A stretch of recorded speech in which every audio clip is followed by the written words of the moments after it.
SC ST बस्तियों में भी जाना चाहिए। नहीं, हम जाते नहीं SC ST की बस्तियों में, वो जाते हैं। अरे ये सब लोग पहले क्षत्रिय थे, इन्होंने धर्म को बचाने के लिए चमड़े का उपयोग कर लिया, धर्म को बचाने के लिए मांस ले आए, धर्म को बचाने के लिए इन्होंने मुस्लिम बेगमों का मल उठा लिया, इसलिए उनको भंगी बोलते हैं। भंगी शब्द क्या है? ये धर्म भंग किया गया उनका। ये सब मुसलमानों के कारण हुआ। ये धर्म योद्धा है, हम उनके साथ छुआछूत करेंगे, भेदभाव करेंगे, मंदिर में नहीं आने देंगे, तो वो फिर कल मोहन राम थोड़ी रहेगा, वो मोहम्मद बनेगा। और जब वो मोहन राम मोहम्मद बनेगा तो तुम्हारे घर के आगे झाड़ू लगाने नहीं आएगा, वो तलवार लेकर के आएगा। सेठ जी बहुत मजे कर लिए, निकलो बाहर, हमारा घर है। वो काला पहाड़ का उदाहरण याद कर लो, आसाम में यही हुआ था। ये जितनी बीमारियां हैं, ये घूंघट प्रथा अपने यहाँ तो कम है गंगानगर में। ये घूंघट प्रथा क्यों आई? राम ने, सीता ने, आपने फोटो देखा होगा शिव पार्वती का, रामायण महाभारत भी देखी, किसी महिला ने घूंघट नहीं निकाला। हमारी महिलाएं क्यों निकालती घूंघट? मुसलमानों से बचने के लिए। न तो चेहरा देखेगा न ले जाएगा। दिन में शादी क्यों हो गई? रात में शादी क्यों हो गई? शादी करोगे तुम्हारी पत्नी 7 दिन हमारे पास रहेगी, फिर तुमको देंगे। हमने कहा चोरी छुपे शादी करो रात को। सारे विवाह दिन की जगह रात में हो गए। दक्षिण भारत में तो दिन में होते हैं, क्योंकि उधर मुगल गए नहीं। हमारी दादी परदादी सब अनपढ़ क्यों हो गई? इसलिए अनपढ़ हो गई क्योंकि बच्चियाँ स्कूल जाती थी, मुसलमान उठा के ले जाते थे, तो हमने कहा भैया स्कूल जाना नहीं। ये सब हमारी दादी परदादी अनपढ़ हो गई। तो हमारे यहाँ तो कण्णगी, गार्गी, कितने विद्वान, सीता कितनी विद्वान थी। द्रौपदी ने जो सवाल किए उस सवालों का उत्तर भीष्म भी नहीं दे पाया। पढ़ी लिखी थी तब किए ना। ये बाल विवाह, बच्ची को जल्दी शादी कर लो, शादीशुदा बच्ची को मुसलमान कम ले जाते थे। बाल विवाह इनके कारण आ गए।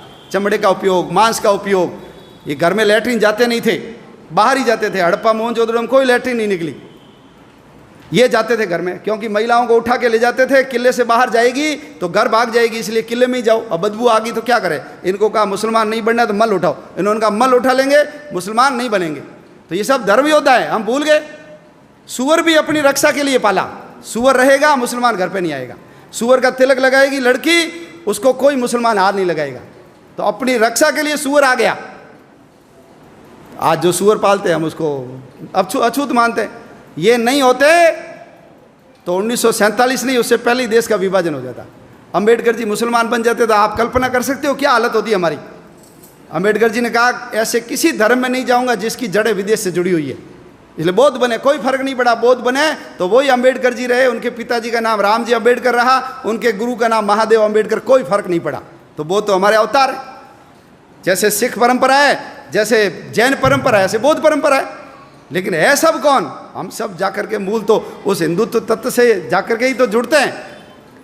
तो छुआछूत खत्म होनी चाहिए। इसलिए विश्व हिंदू परिषद का मंत्र है हिंदवः सोदरा सर्वे न हिंदू पतितो भवेत्। सभी हिंदू सगे माँ जाए भाई है, कोई हिंदू नीच या पतित नहीं है। मम दीक्षा हिंदू रक्षा, मम मंत्र समानता। मेरी दीक्षा हिंदू की रक्षा करना और समानता लाना मेरा मंत्र है। ये विश्व हिंदू परिषद का उद्घोष है। आप सब लोग भगवान श्री कृष्ण से और विश्व हिंदू परिषद जिस पवित्र मंत्र को लेकर के इस संगठन के काम में लगा हुआ है, उस काम में जुटिए। देखिए दुनिया में 2 काम होते हैं, एक होता है इम्पोर्टेंट काम और एक होता है इमरजेंसी काम। घर में विवाह है, शादी होनी चाहिए, लेकिन उस समय माँ को हार्ट अटैक आ गया, आप क्या करोगे? शादी करोगे, माँ का इलाज कराओगे? बोलो, इलाज कराएंगे ना? तो ध्यान रखना, यदि हम नहीं रहे तो जैसे जम्मू कश्मीर से हिंदू भाग गया, जैसे इराक से हिंदू को भगा दिया, जैसे अफगानिस्तान से हिंदू को भगा दिया, पाकिस्तान से भगा दिया, नेपाल से भगा दिया, भूटान से भगा दिया, तिब्बत से भगा दिया, उधर म्यांमार से भगा दिया, श्रीलंका से भगा दिया, बाली, जावा, सुमात्रा, इंडोनेशिया, मलेशिया, जावा, ये सब हमारे थे, लेकिन सब के सब चले गए। ध्यान रखना, हमारे गुरु नानक देव जी का जन्म स्थान चला गया। हम हर साल प्रहलाद की पूजा करते हैं। प्रहलाद जन्मा कहाँ, ये हिंदू को पता ही नहीं है। प्रहलाद जन्मा था मुल्तान में, उसका पुराना नाम था मूल स्थान, हमारे हाथ से गया। लाहौर किसने बसाया? भगवान राम के पुत्र लव ने बसाया। लाहौर गया हमारे हाथ से। भरत का पुत्र था तक्ष, उसने बसाया तक्षशिला को, आज तक्षशिला हमारे हाथ में गया। भगवान राम, बाबा रामदेव जी की ससुराल अमरकोट बदल करके उसको उमरकोट बना दिया। हमारी हिंगलाज माता का मंदिर चला गया, सिंधु नदी चली गई, तक्षशिला का विश्वविद्यालय चला गया, कटास राज चला गया जहाँ यक्ष और युधिष्ठिर के संवाद हुए थे, ढाकेश्वरी देवी चली गई, हमारे पशुपतिनाथ का मंदिर चला गया। क्यों? सब लोग, मैं, मेरा परिवार, बस समाज जाए भाड़ में, दुनिया जाए चूल्हे में, हमको कोई लेना देना नहीं, मेरे घर पे आँच नहीं आनी चाहिए। यदि यही करते रहे तो आने वाले समय में और हमारा समाज छोटा होगा और हमारे देश के टुकड़े होंगे।